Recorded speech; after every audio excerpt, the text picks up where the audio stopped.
I'm Laura Cole. Hi, I'm Joel Patsky, and we are the owners of TRUEWORKS Roofing in Houston, Texas. We started our company in April of 2020, right in the middle of the COVID pandemic. We have a lot of background in the hospitality and customer service industry. Joel has a lot of experience in the roofing industry itself. He got into it commission-based side project, and he kind of fell in love with the customer service aspect of it, and there was a lack of it in the industry. So we decided to start our own company and do it our way. I just fell in love with getting to see that homeowner or property owner's face at the end of a job. They would always call us, we always say no one ever wants to call a roofer. So they would always call us during their most stressed out state. And being able to really lift that burden off of them and be someone who could be trusted and deliver a good quality product, it just made me really happy. We tried to think about how to be different from every aspect possible. Everyone here drives a big jacked up truck. So we did a Sprinter van. There's a couple companies here that have a Sprinter van. Theirs is white, so we did black. As far as the shingle that we sell and install, Malarkey, there wasn't many installers of Malarkey here yet. So that was another thing that we tried to do to differentiate. We're based out of Houston.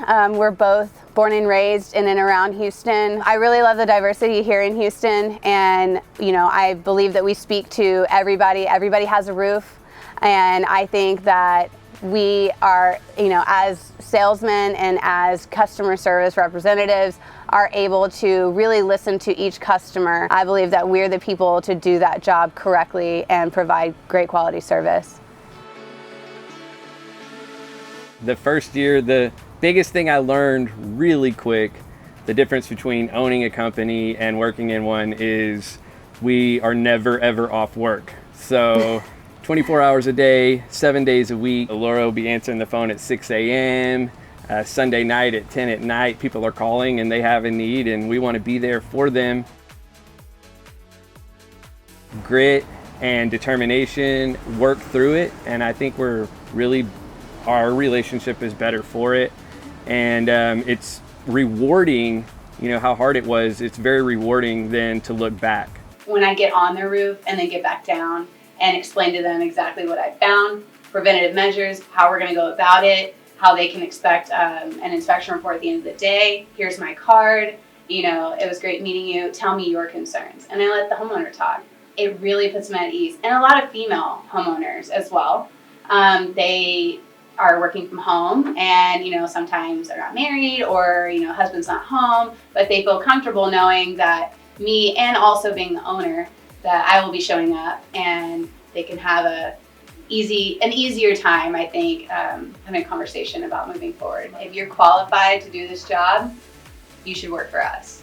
And that's what we do. It doesn't matter your gender, and I think it's even better that we have females answering the phone, females knocking on the doors, females up on the roofs, talking to adjusters, because it just blows everybody's minds, and it makes them happy. Hey guys, so just wanted to go over a couple accessory items that are on the roof that sometimes can be afterthoughts, but sometimes they're some of the most important things.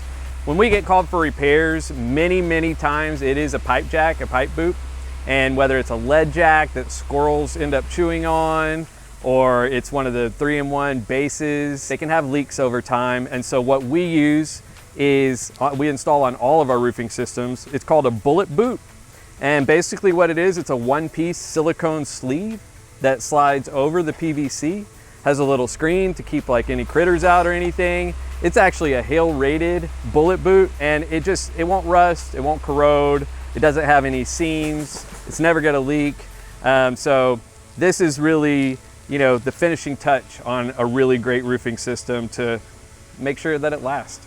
Houston roofing market is very competitive, very fierce. I mean, you could say that about most markets, but it's very saturated here. There's a big blend of insurance work and residential work, and we do both. We go where we're needed, and when there is a storm, a weather event, a hail event, wind event, which those are very common occurrences here, then of course we want to go help the homeowner through confusing situation with the insurance company. We're definitely in the stage of still very stressful. We're new, still in survival mode. There's nothing like, you know, glorious or romantic about it. I mean, it's just hard work.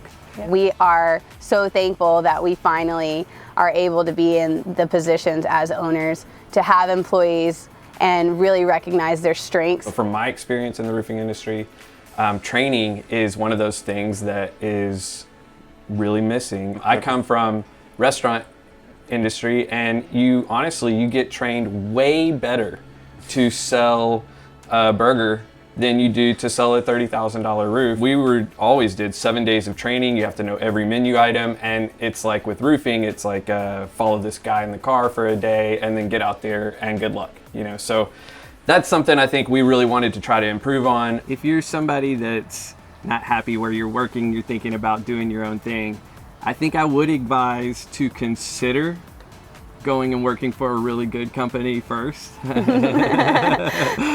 Sometimes that can be way less stressful, and you can get a lot of that fulfillment things that you might be lacking. If you just have that burning desire and you just really want to own and start your own company, just make sure you're ready. Differentiate yourself from other people. You got to make sure you have some kind of funding, that you're not totally underfunded, because that can be really tough, really stressful. If you have a significant other, talk to them about that as well. It's a big family decision.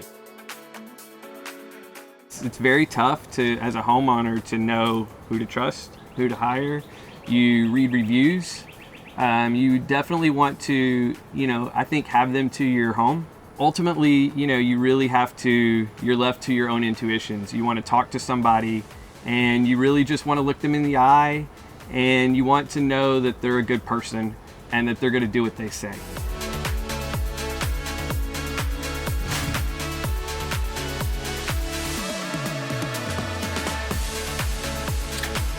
Cut.